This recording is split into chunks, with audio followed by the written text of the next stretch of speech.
13. Death. The guard had never been so terrified in his life as he knocked on the door of the throne room. As he entered and laid eyes on Gallus, his hooves almost gave way beneath him. His mouth opened and closed, but no sound came out. Every fiber of his being urged him to turn tail and flee, but it was his unyielding sense of duty that compelled him forward.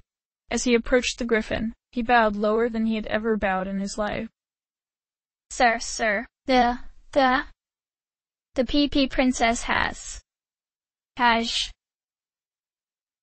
Bullets of sweat formed and began to trickle down his forehead as he struggled to spit the bad news out. Gallus leaned forwards, brow furrowing in confusion. Peel, please. I wasn't. Spit it out. The P princess has. Escape ep. Before he could finish, Gallus flew to his claws with a roar and surged forwards, barreling the guard aside as if he were made of paper. Not even waiting for an escort, the griffin tore through the doors and charged through the castle's corridors, a scream of fury tearing his beak open. The shattered window had already been fenced off, of course.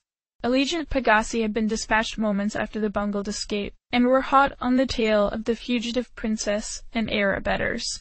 There was nothing to be worried about, nothing at all. The captain of the equestrian guard had assured the furious Gallus of these facts over and over till he was blue in the face, trying to keep unpleasant images of the dark, cramped cell that might well be his by the end of the day out of his mind. He deigned to keep the truth, that the princess had fled hours ago, and would almost certainly be back in the Crystal Empire by now. To himself, Gallus was losing it. Any point he could see that. He could easily decide to make an example of the captain of his equestrian guard. Better to cover his flank. To his relief, Gallus contented himself with bellowing himself hoarse and storming off. Then, when he was halfway out the door and the captain could breathe a little easier, he paused. What about the others? The captain was relieved to have some good news to report on, for once. Still imprisoned in Canterlot Dungeon. I'll make sure their security is increased. Gallus let out a low snarl. That won't be necessary. Cozy despised rain. Unlike Equestria, where the weather was closely guided and organized by teams of Pegasi, the Griffins had no such organization, and simply allowed the weather to roll over them, taking each day as it came. The rain was always thick and inescapable, seeping into the narrowest of cracks, and soaking her makeshift encampments. She usually preferred to take a walk during such downpours, in the fruitless hope it would make her look less disheveled, or at least clean off some of the filth she found herself universally caked in. Rain walking again? You'll get pneumonia, you know. Why, Chrysalis, I didn't know you cared. Actually, I think if she goes, we go with her. As always, her former legionnaires were her constant companion. I'm just getting some air. Masked by the sound of the rain, she felt free to talk openly. I'll be fine. It's your own lookout, kid.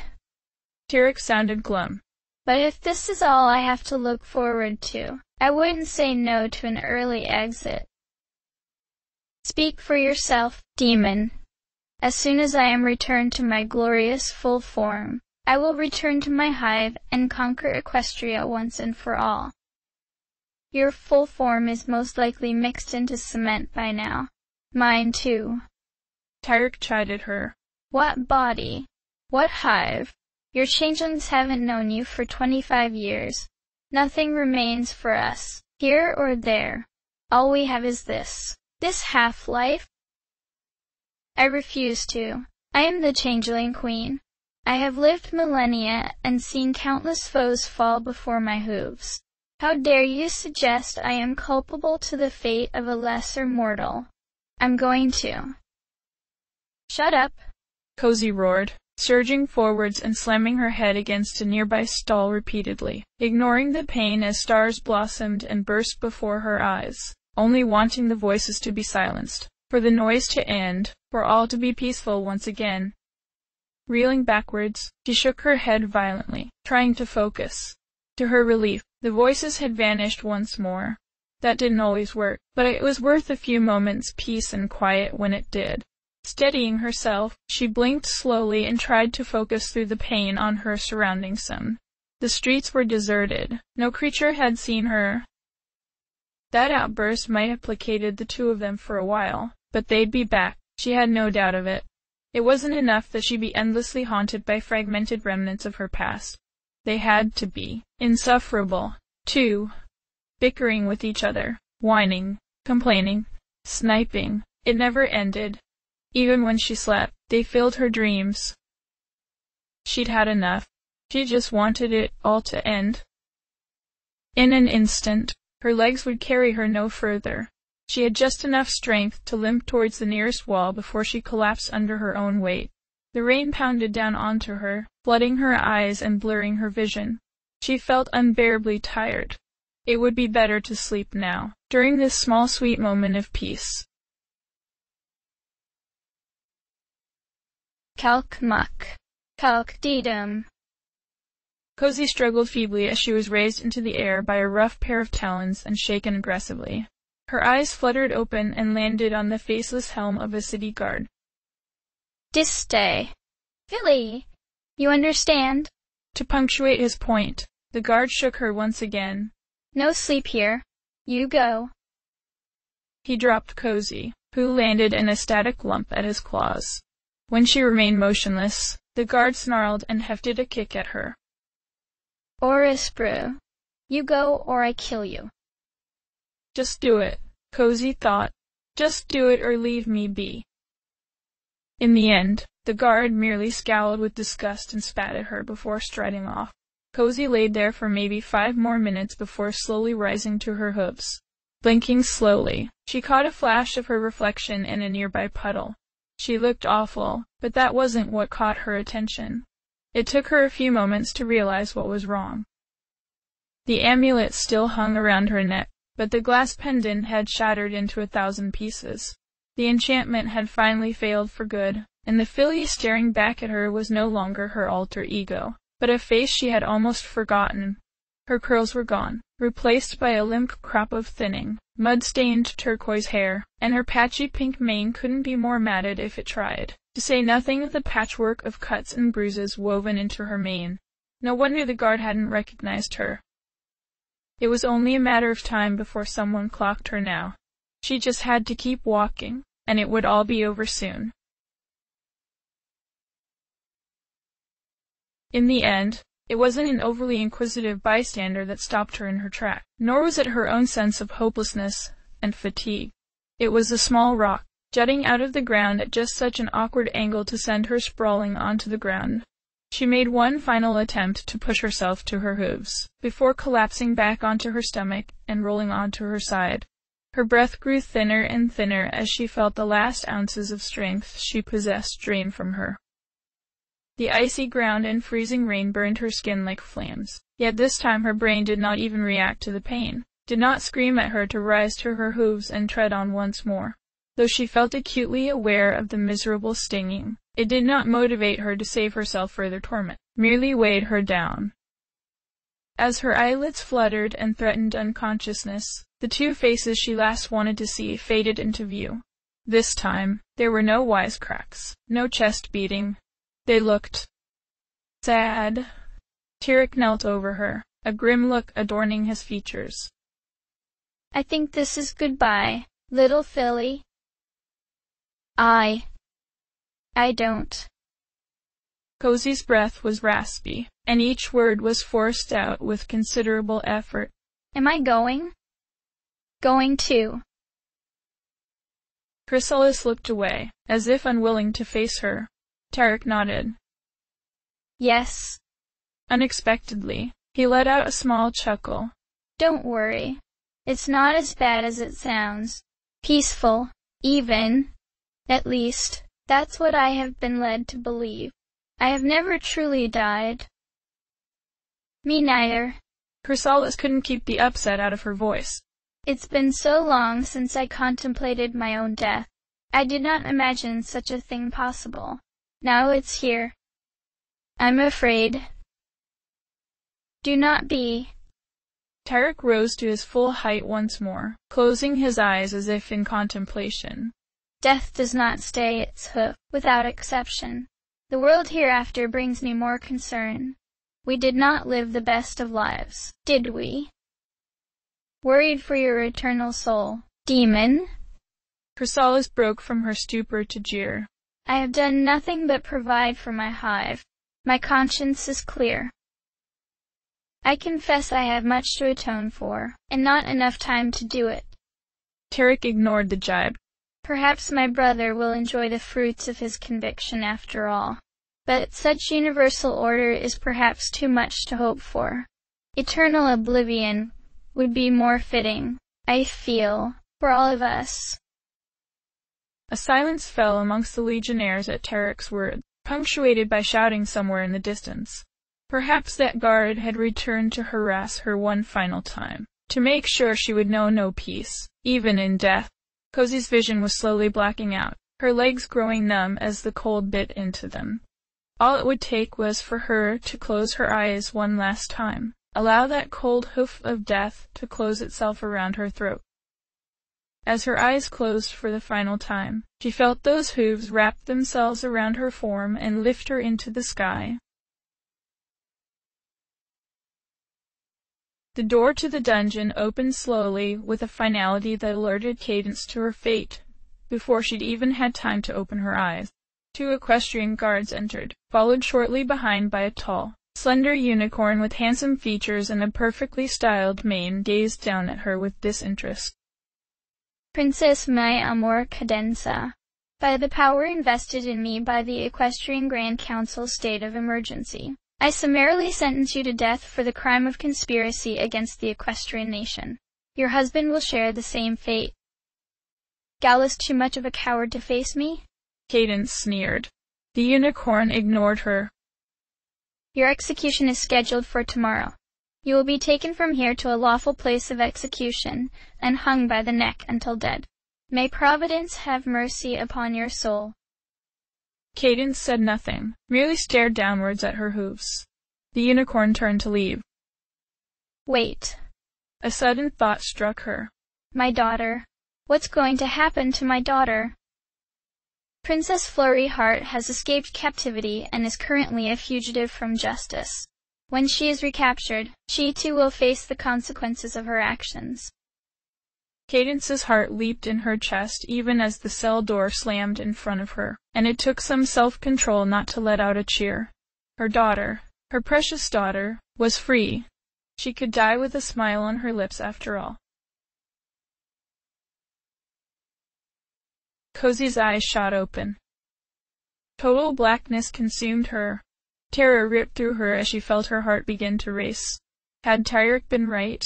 Was this death? An eternity imprisoned in a black void? Worse than Tartarus, worse than the meanest prison cell.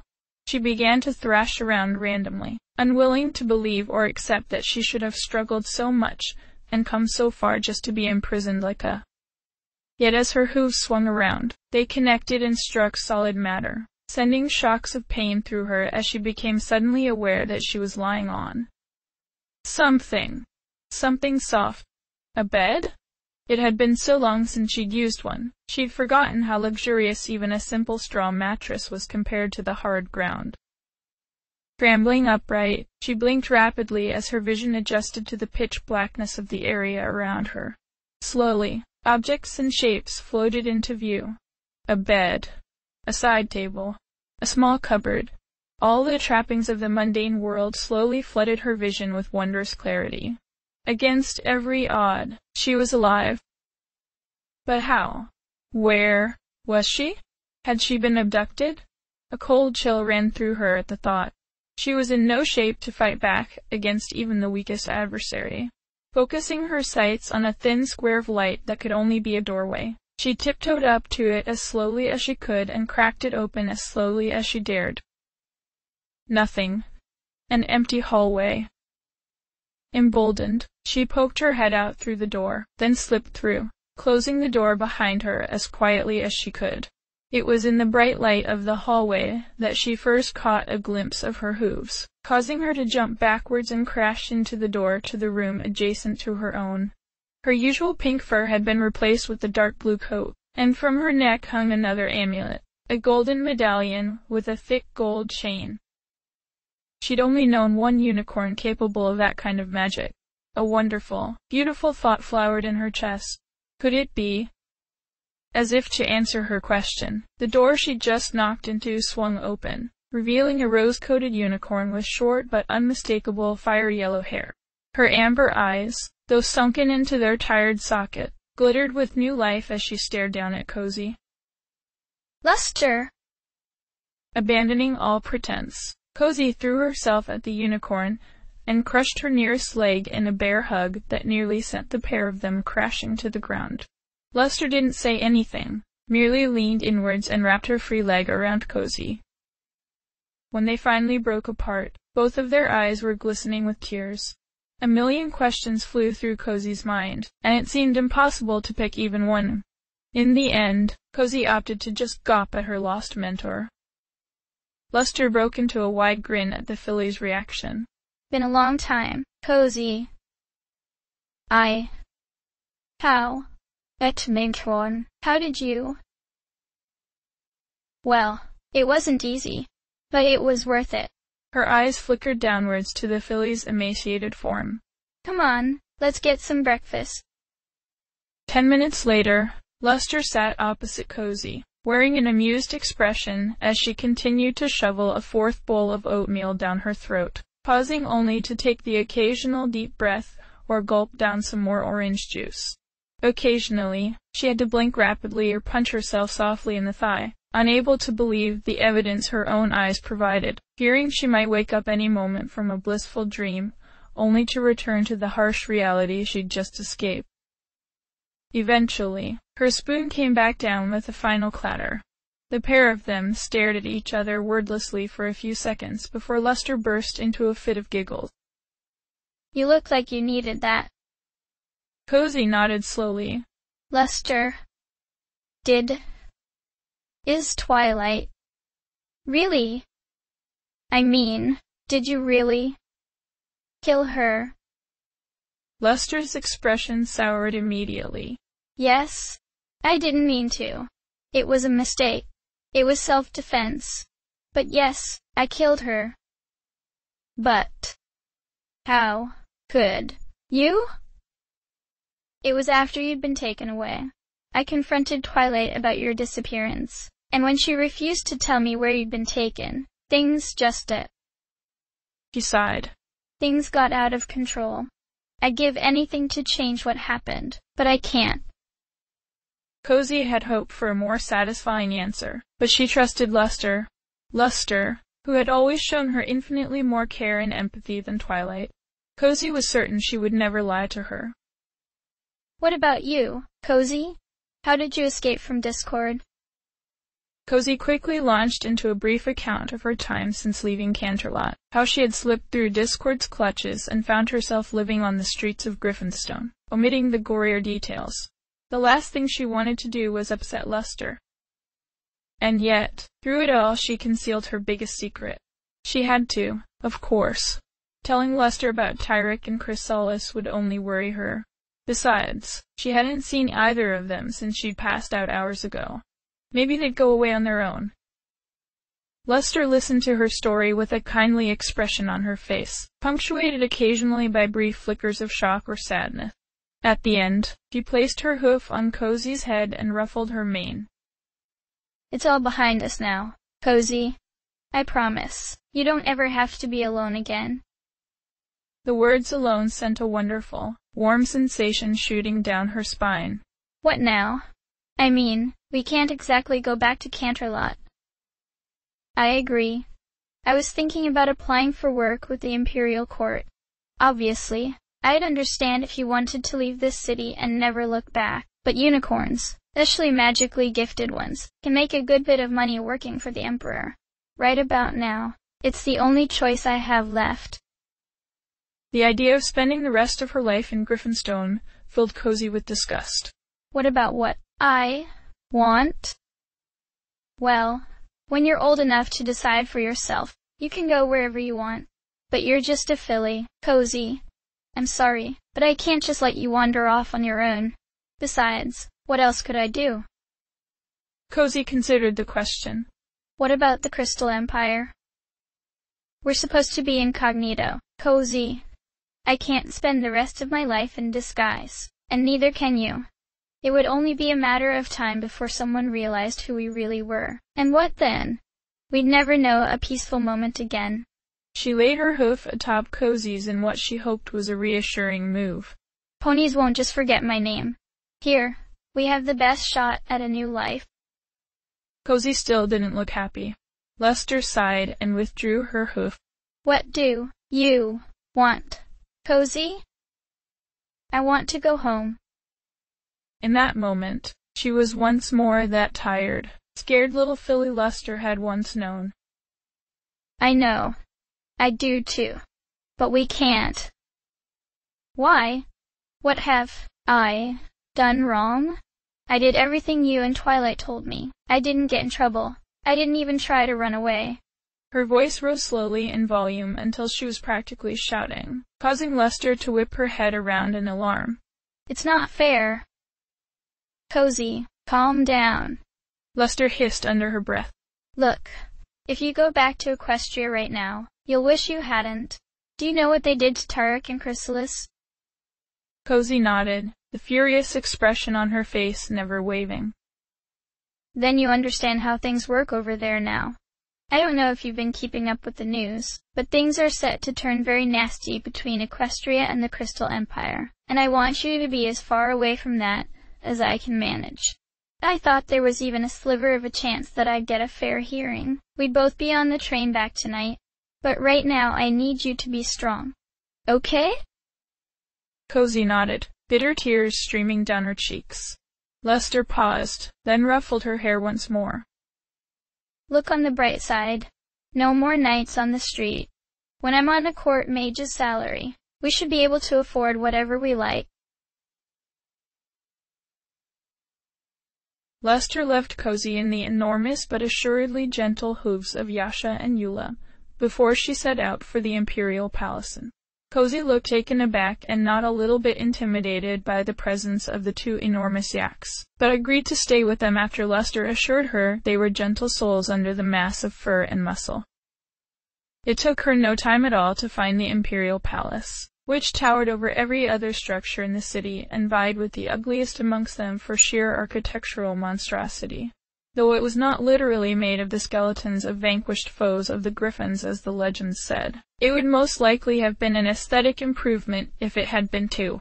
As it stood, the obsidian, steel and crystal obelisk seemed to gaze down at her with disdain, as if disgusted by her audacity in gracing its very presence. As she approached, two burly griffin guards blocked her path. One barked a harsh insult in Gryffonian. Do you kiss your mother with that beak?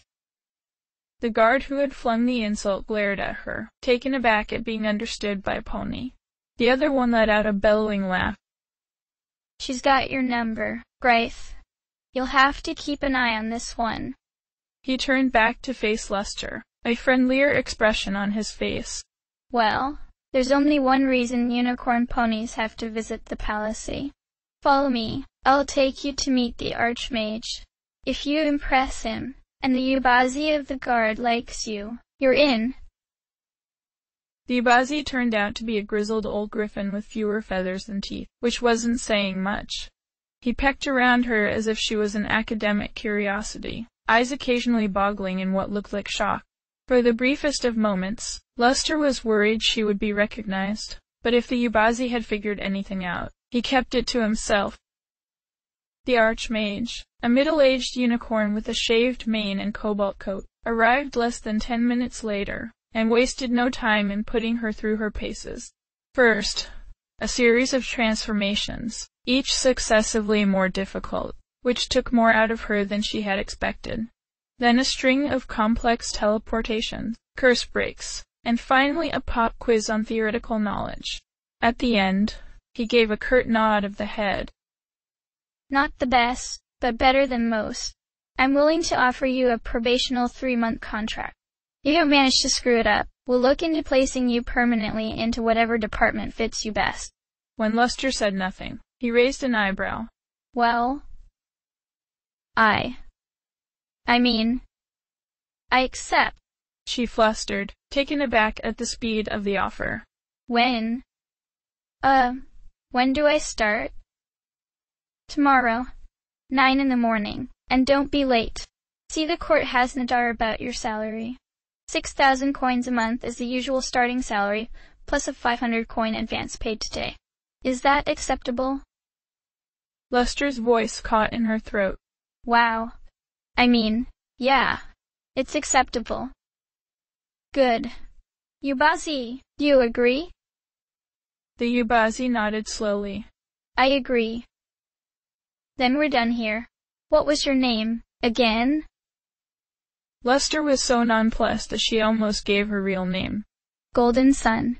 I studied at Canterlot. I don't care where you studied.